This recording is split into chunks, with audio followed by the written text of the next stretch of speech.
नमस्कार। एक बार फिर से स्वागत है आपका अमर उजाला के इस खास सीरीज छाप में। मैं आपके साथ दीपा शर्मा। छाप में हम आपको मिलवाते हैं ऐसी शख्सियतों से जिनके कदमों में भले आवाज ना हो लेकिन समाज पर अपनी छाप छोड़ जाती है। ऐसे ही आज हम आपको मिलवाएंगे एक व्यक्तित्व से, एक ऐसी माँ से जिसने उन बच्चों, उन युवाओं को अपने आंचल की छांव दी जिन्हें अपनों ने ठुकरा दिया। ये बच्चे समाज से थोड़ा अलग होते हैं। शारीरिक विकास कभी होता है कभी नहीं, लेकिन मानसिक बुद्धि बच्चों की तरह होती है।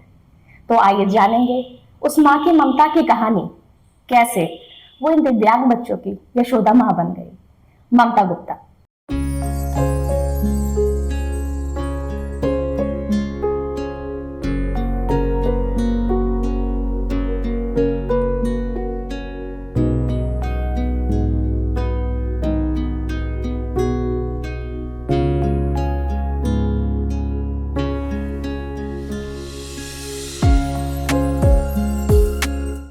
मैम, बहुत बहुत स्वागत है आपका अमर उजाला के कार्यक्रम में। आपका भी थैंक यू। 31 सालों से निस्वार्थ भाव से इन बच्चों की परवरिश में लगी हैं आप। कैसे जुड़ी आप इनसे? मैम, ये एक बहुत अलग सी स्टोरी है कि आज से 31 साल पहले मेरा अपना फैमिली प्रॉब्लम कुछ ऐसा हुआ। मेरा अपना बच्चा भी एक जो कि लो विज़न है जिसकी, तो I am a single parent. और उस समय मुझे नौकरी की ज़रूरत थी, तो मेरी सिस्टर ने अखबार में पढ़ा, तब उसने कहा कि ये बड़ी चैलेंजिंग जॉब है, अगर तुम्हें करनी है तो तुम ये करके दिखाओ। तो तब मैंने उसको, जब वो उस कमरे से चली गई, उसको पढ़ा, देखा, तो मुझे लगा वाकई ये है तो चैलेंज। पर जब मैं यहाँ आई तो बहुत मुश्किल हुई, क्योंकि जो लोग यहाँ बैठे थे, कई बार ऐसा होता है कि लोग नहीं चाहते कि यहाँ कोई नया बंदा आए या कुछ ऐसे। तो खैर मैं भी अपनी कोशिश जारी रखी और परमेश्वर ने मुझे फिर यहाँ मौका दिया। इस तरह से मैं यहाँ आई। खुद की मुश्किलें भी कम नहीं थी, कम उम्र में घर से निकलना पड़ा, बच्चा साथ था। कैसे निकली आप इन संकटों से? मैम, जहाँ चाहा होती है ना वहाँ राह होती है, और मैंने कभी भी पीछे मुड़ के नहीं देखा। मैं मतलब जो मुझे चैलेंज मिलता गया मैंने उसे एक्सेप्ट कर लिया, और नेगेटिविटी तो कभी आने ही नहीं दी। हर चीज़ में पॉजिटिविटी, हर चीज़ में मेरे को अवसर दिखा कि अब मुझे ये भी एक अवसर है।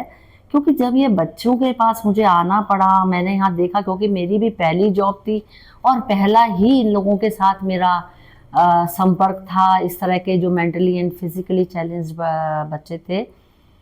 तो सबसे पहले तो मुझे, जब मैं आई, मुझे 3-4 दिन लगे कि इन लोगों को समझने में।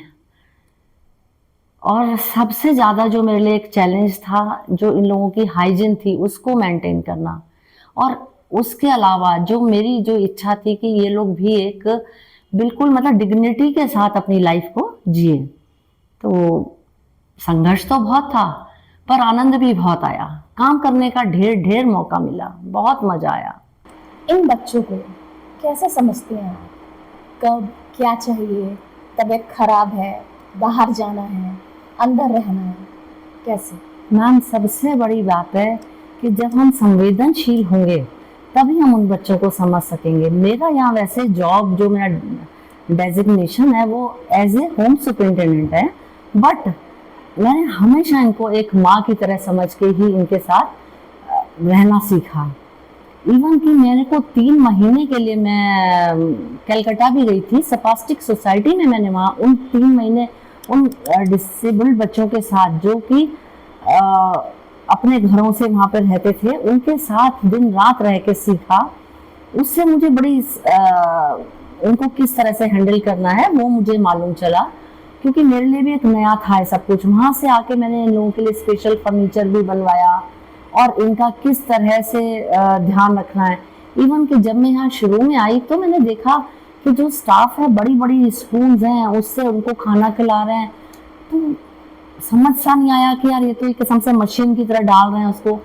फिर मैंने ऑब्जर्व किया बहुत अच्छे से इन सब चीज़ों को। तो पहले तो मैंने छोटी स्पून्स ला के दी, बहुत बड़े वाली नहीं, थोड़ी छोटी, जिससे कि खाना कम जाए और वो आराम से उसको, क्योंकि वो बच्चों को चबा नहीं सकते, उनको घूटना पड़ता है। पर ये भी तो नहीं ना कि आप बहुत ज्यादा भर दें, वो भी उनके लिए बड़ी मुश्किल है। आप जो मेरा अपना एक मैंने देखा है कि जैसे आपका भी होगा कि आप लोग कभी जब स्कूल से घर जाते होंगे तो आपकी घर जाते ही आपको लगता होगा कि यार मम्मी ने आज, माँ ने आज कढ़ी बनाई है, या आज राजमा बनी, आज बासमती चावल, बहुत सारी चीजें हैं जो कि हमें खुशी होती थी। हम अपना बैग एक तरफ डाल के सबसे पहले वो खाना शुरू करते थे। तो मैंने सोचा कि इन बच्चों के लिए तो कितनी बड़ी विडम्बना है कि उन्हें वो खुशबू तो आ रही है क्योंकि किचन पास में है, और वो आपस ये बोल तो सकते नहीं है, वो बोल नहीं सक रहे हैं, लेकिन उन्हें है कि आज कढ़ी बनी है, बड़े खुश। फिर सडनली उनको लगता है कि यार आज पता नहीं कौन सा स्टाफ मुझे खिलाएगा, यार ये खाना मुझे बहुत पसंद है पर ये मुझे दोबारा कोई नहीं पूछेगा। तो ये सब चीजें मैंने ऑब्जर्व करके उनको उसी तरह से ट्रीट करना शुरू किया, क्योंकि मुझे पता है कढ़ी चावल जब हमें पसंद तो दोबारा भी, तो उनको दोबारा भी पूछा जाता है। तो उनका क्या होता है भैया, वो ना मैम वो समझते सब कुछ है, बस एक्सप्लेन करने में उन्हें, जो कि उन्हें समझ सकेगा तो वो तो एक्सप्लेनेशन भी उनकी समझ जाएगा, क्योंकि उनकी आंख जब ब्लिंक करती है उसका भी एक साइन होता है कि हाँ वो क्या चाह रहा है ना। बहुत सारे तरीके होते हैं। तो इस तरह से मैं उन लोगों का ध्यान रखती हूँ। जैसे कई बार है कि बच्चे समझते हैं लेकिन कई बार जैसे नहीं खा पाते, पेट में दिक्कत है, बुखार है, तो वो उनकी भाषा वो कैसे समझती है? मैम उसके लिए ये है कि मैंने इन सब की प्लेट्स के नीचे थाली पे नाम लिखा हुआ है, पेंट से बड़ा बड़ा नाम लिखा है। तो जिस समय खाना इनको डिस्ट्रीब्यूट होता है तो जो लोग खाना डिस्ट्रीब्यूट करें उनको पता है कि ये बच्चा कितना खाता है, अगर वो छोड़ता है तो उसको उसी हिसाब से दिया जाता है। फिर मान लीजिए कि जैसे मैम ने पूछा कि भाई इसको अगर बुखार है, तो हमारा ये देखा जाता है कि अगर थाली में कोई थाली में खाना बचा है तो आया आके बताएगी कि मैम उस बच्चे ने खाना नहीं खाया, जो भी उसको देख रहा है। फिर हम उसका फीवर दिखवाएंगे, है ना, उसको ऑब्जर्वेशन में रखेंगे। फिर अगर हमें लगता है फीवर है या इसके पेट में, फिर हम किसी भी डॉक्टर के यहाँ लेके जाते हैं उसको। सबसे बड़ी बात मैम ये होती है, जैसे कि हमारे घरों में भी होता है कि हमारे घर में एक मेडिसिन फर्स्ट एड बॉक्स होता है। अगर बच्चे को बुखार है तो उसको बुखार की दवाई दे देनी, वॉमिट है तो पहले हम घर में ही थोड़ा बहुत उसको देखते हैं। जब हम देखते हैं कि एक दिन थोड़ा सा वो कवर, अगर उसने रिकवर कर लिया तो ठीक है, अदरवाइज फिर हम उसे डॉक्टर के अच्छे से अच्छे हॉस्पिटल में भेजेंगे, या हमारे जो मेंबर हैं डॉक्टर कालरा हैं तो उनके पास उसे भेजते हैं बच्चे को। और सभी डॉक्टर्स जो हैं, सभी देहरादून में डॉक्टर्स हम लोगों को बहुत अच्छे से हमारे बच्चों को ट्रीट करते हैं, फर्स्ट प्रायोरिटी हमारे बच्चों को देते हैं। अभी हाल ही में आमिर खान की मूवी आई सितारे ज़मीं पर, जिसमें स्पेशल बच्चे स्पेशल कुछ किया। अभी राष्ट्रपति द्रौपदी मुर्मू उत्तराखंड आए, दिव्यांग बच्चों की प्रस्तुति देखकर भावुक हो गए। इनकी कहानी आपको कितना भावुक कर जाती है? मैम भावुक तो बहुत ज़्यादा हो जाता है। आपको मैं बताती हूँ, बहुत सारे केसेस हैं पर एक दो बताती हूँ। हमारे यहाँ आज से कम 15 साल पहले एक लड़का था तारिंदर, उसको प्रॉब्लम थी, मस्कुलर डिस्ट्रॉफी था उसकी जो प्रॉब्लम थी। पहले वो कैरम बोर्ड भी खेलता था पर धीरे धीरे उसका अपना ही बैलेंस खराब हो गया, हाथ उठना बंद हो गया। पर एक दिन की बात है, मैं सुबह सुबह बच्चों के रूम्स में जा रही थी पर पीछे थोड़ा खड़ी थी, इतने में आवाज़ आई कि एक लड़का कहता है कि मेरे घर वाले बहुत अमीर हैं, हमारी फैक्ट्री है। तो वो जो बंदा है, वो जो बच्चा था तारिंदर उसका नाम था, मैं कभी नहीं भूलती वो बात, उसने तुरंत ये बोला, अबे तेरे घर वाले अगर ते अमीर है तो तेरे को यहाँ, वो बोल सकता था, तो तेरे को यहाँ क्यों छोड़ रखा है। तो वो सब बातें हैं कि ये बच्चे समझते हैं, ऐसी बात नहीं कि ये नहीं समझते। अभी एक है जो कि ऐसे बच्चे हैं कि उनको इतनी ममता भी हो जाती है कि जैसे मैं ऑफिस में बैठी हूँ, देर हो गई मुझे, तो वो गैलरी में, जहाँ आपने देखा होगा चेयर नीचे उधर गैलरी है, वो वहाँ से आके बोलता है खाना तो खा लो, लंच तो कर लो। बहुत इन लोगों के साथ रह के ना, आप कैन यू बिलीव, मैंने आज तक 1 साल की मैं बात नहीं कहती, अदरवाइज सारे फेस्टिवल मैं अपने इन बच्चों के साथ ही सेलिब्रेट करती हूँ और बहुत इंजॉय करती हूँ। कभी आप लोग आइएगा हमारे यहाँ और होली पे देखिए बच्चे कितना अच्छा खाना खाते हैं, जैसे हमारे घरों में चाट का प्रावधान होता है, सेम वही शाम को सिर्फ चाट ही चाट वो बच्चे खाएंगे। मतलब हर बच्चे की आप माँ बन गए। No doubt, no doubt. और मैं इसके लिए परमात्मा का शुक्रिया अदा करती हूँ कि उसने मुझे मौका दिया, मैंने कुछ नहीं किया। सीरियसली मैं हमेशा जब भी कभी अकेली बैठती हूँ मैं यही सोचती हूँ, नौकरी तो बहुत थी, बहुत लोग, जब मैं शुरू में आई तो लोगों ने कहा कि अरे आप अभी से इस उम्र में यहाँ आ गई, तो वो सुन के बड़ा अजीब लगता था कि इस चीज़ के लिए कोई उम्र नहीं होती। तो बहुत अच्छा लगा यहाँ काम करके, चैलेंजेस बहुत आए, बट मेंबर्स बहुत अच्छे हैं हमारे, जो कि हमें बहुत सपोर्ट करते हैं, तो वो बहुत अच्छी चीज़ है जिसकी वजह से हम काम कर पाते हैं। एक सवाल पूछना चाहूँगी, आप इस होम शेल्टर को चलाते हैं तो कोई सहयोग करता है, आप कैसे संचालन करते हैं इसका?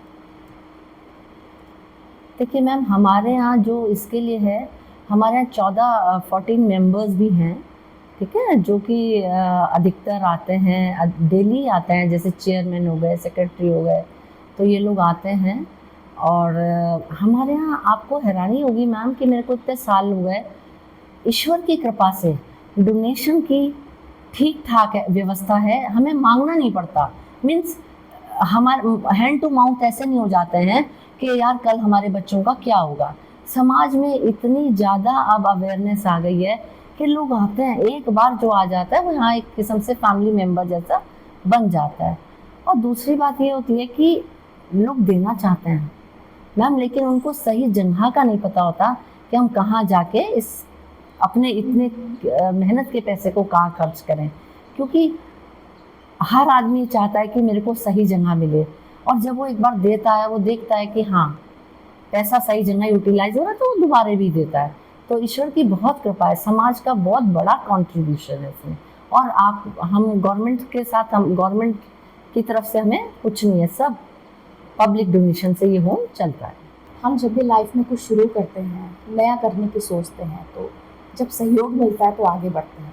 तो इस काम में आपके परिवार का सहयोग कितना रहा, या कौन साथी रहे जिसने आपको आगे बढ़ने के लिए प्रेरित किया? मैम, मुझे जो मेरी जिम्मेदारियां थी, मैं सिंगल पेरेंट थी, मेरी जिम्मेदारियां थी, उन्होंने मुझे प्रोत्साहित किया, तो मैं आगे बढ़ती रही। थैंक्स टू माय फादर, जिन्होंने मेरा नाम ममता रखा। और जब भी यहाँ पे लोग आते हैं तो अधिकतर लोग ये कहते हैं अरे आपका नाम वैसा काम, तो मुझे बहुत खुशी होती है। मैं हमेशा अपने फादर को थैंक्स करती हूँ इस बात के लिए। आपने अपने नाम को सार्थक कर दिया। Thank you. कभी मन में विचार आया कि मैं इनके साथ नहीं कर पाऊंगी? नहीं मैम, ऐसा कभी कोई विचार नहीं आया, क्योंकि अगर मैं यहाँ आई हूँ तो कुछ सोच के ही आई थी कि मुझे यहाँ कुछ करना है, काम करना है। और फिर जब बच्चों ने एक मुझे माँ का दर्जा दिया, इवन हम कुछ बच्चों को तो हम बताते भी नहीं, लेकिन वो आएंगे ऑफिस में, मम्मा, माँ माँ, तो हमारे इवन चेयरमैन सर बोलते हैं वो बैठी है तुम्हारी माँ, जाओ उसके पास जाओ, ऐसे करके। तो मैं कैसे सोच सकती थी यहाँ से जाने का। इवन कि मैंने तो हमेशा टाइम यहीं पे स्पेंड किया, और 25 साल कम से कम मैंने संडे का वीकली हॉलीडे भी नहीं लिया था। तो मुझे लगता था कि मैं अगर पैसा नहीं दे सकती तो मैं कम से कम शरीर से इन लोगों के लिए योगदान कर सकूं। तो इनके लिए और क्या क्या एक्टिविटी करवाते हैं आप? मैम, इनकी एक्टिविटी ये होती है कि सुबह वैसे तो 10 बजे हमारे 9:30 टीचर्स आ जाती हैं, सुबह इनकी प्रेयर होती है, फिर सुबह 7 बजे इन लोगों का ब्रेकफास्ट होता है, फिर 10 बजे इनकी प्रेयर, और 12 बजे इनका लंच टाइम है। और इन बिटवीन अगर 11 बजे के करीब हमारे पास कहीं से कोई फ्रूट्स वगैरह आए हुए हैं तो हम वो डिस्ट्रीब्यूट करते हैं। और फिर 3 बजे इनकी चाय, या उसी हिसाब से देखते हैं कि यदि बाहर से कुछ आ रखा है तो हम इन बच्चों को वो चीज़ दे देते हैं, पर टाइम टू टाइम देते हैं, ये नहीं कि किसी ने दिया तो उसी टाइम इनको दे दे, ऐसे नहीं करते। और 5:30 बजे इनका डिनर टाइम हो जाता है। सबको लगता है कि डिनर टाइम बड़ी जल्दी हो गया, लेकिन क्योंकि 7 बजे हमारा स्टाफ चला जाता है, जो नाइट में दूसरा स्टाफ आता है, तो उस बीच में इन लोगों का जैसे 5:30 बजे डिनर, तो ये चबा नहीं पाते, धीरे धीरे खाते हैं, तो 6 साढ़े 6 तक इनका डिनर ख़त्म होता है। फिर वो लोग बच्चों को एक ड्रिल जैसी है, वो बाथरूम जाएंगे, उनका सब कपड़े चेंज करते हैं ये लोग, उनकी बेडिंग करेंगे, सब तरह से उनको अच्छे से करके तब वो 7 बजे जाते हैं। और इसके अलावा मैम हमारा ये होता है कि जैसे हमने एक तरफ टेलरिंग का रखा हुआ है, एक कंप्यूटर का रखा हुआ है, बेसिक कंप्यूटर, जैसे जो जरूर हमारे बच्चे तो नहीं कर पाते यहाँ वाले, लेकिन जो बाहर से सोसाइटी में जो लोग बिलो पॉवर्टी हैं या वो सीखना चाहते हैं, तो वो दोनों चीज़ सिलाई के लिए भी आती हैं, लेडीज़ आती हैं, तो वो 10 से 5 बजे कभी भी आती हैं और सीखती हैं। और ऐसे बच्चे जो कंप्यूटर सीखना चाहते हैं वो आते हैं, वो चले जाते हैं। ये आपकी पहल अलग से उन लोगों के लिए, और समय बाध्यता आपने कुछ नहीं रखी है? नहीं, 10 से 5 बस। और 10 से 5 किसी हाँ, भी समय? किसी भी समय, 10 से 5 किसी भी समय। तो जैसे यहाँ पर कुछ जो बच्चों को छोड़कर गए, दिव्यांगों को छोड़कर गए, कभी कोई लेने आया? मैम सबसे बड़ी जो बात है कि लेने कैसे कोई आएगा, उनकी भी अपनी बहुत परेशानी है। लोग भले ये सोच लेते हैं कि वो छोड़ के चले गए, ऐसा नहीं है मैम, उनका भी बहुत दर्द है उनके, देखा जाए, क्योंकि गरीबी का डिसेबिलिटी से बहुत बड़ा रिश्ता है, बहुत बड़ा। तो जो माँ अगर डेली वेजेस पे काम कर रही है या फादर कर रहा है, उसके 1-2 बच्चे और हैं, वो उसको देखे, या इसको कम से कम उसको, या मेरे बच्चे को ठीक से खाना मिल रहा है, मेरा बच्चा रह रहा है, ये उसको संतोष हो जाता है। और दूसरा ये होता है मैम कि 40 साल की उम्र के बाद एक औरत की खुद की, हम भी सोचे तो कमर दुखने लगती है 40 के बाद। तो अगर मान लीजिए उन्होंने अभी यहाँ छोड़ा, तो उसके बाद अगर वो उसे ले जाएंगे तो कैसे उसको संभालेगी वो औरत, क्योंकि वो तो डिपेंड हो जाएगा। कैसे उसको उठाना बिठाना, यहाँ तो सारे वार्ड बॉय लोग ये काम करते हैं। तो मिलने आते हैं? हाँ हाँ, काफ़ी लोग मिलने आते हैं।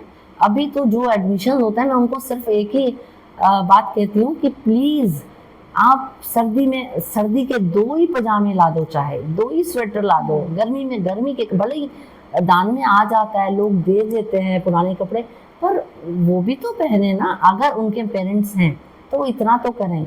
या जैसे मेरे पास बहुत सारे सोसाइटी में लोग आते हैं जो अपना बर्थडे अपने बच्चों का यहीं सेलिब्रेट करते हैं, केक काटते हैं, तो मैं धीरे धीरे उनको यही कहती हूँ कि आप जो है चाहे 2 ही लोर दे दो, पर नए वाले दे दीजिए, जिससे कि इन बच्चों के पास धीरे धीरे, क्योंकि एक घर में अगर 4 लोग भी हैं तो सोचिए सर्दी गर्मी कुछ ना कुछ तो पड़ेगा, तो उस हिसाब से भी बच्चों को हमारे यहाँ काफ़ी मदद हो जाती है कपड़ों की। तो जिनके माता पिता मिलने आते हैं, बच्चे पहचानते हैं उन्हें? मैम देखिए, कुछों के तो पहचानते हैं जो अभी काफ़ी मतलब नए हैं। एक किस्सा है, आज से हो गए होंगे 5-6 साल पहले की बात है। एक लड़का है हमारे यहाँ, घनश्याम उसका नाम है, वो आंखें ऐसे ऐसे करते रहते हैं, बंद है उनकी आंखें, उकड़ू बैठते हैं, बस उन्हें खाना खाना है तो पता है खाना खिला दिया गया, और उन्हें बाथरूम वगैरह जाना है तो उन्हें टाइम पे ले जाते हैं, वो कर देते हैं, इससे ज़्यादा उन्हें कुछ नहीं पता।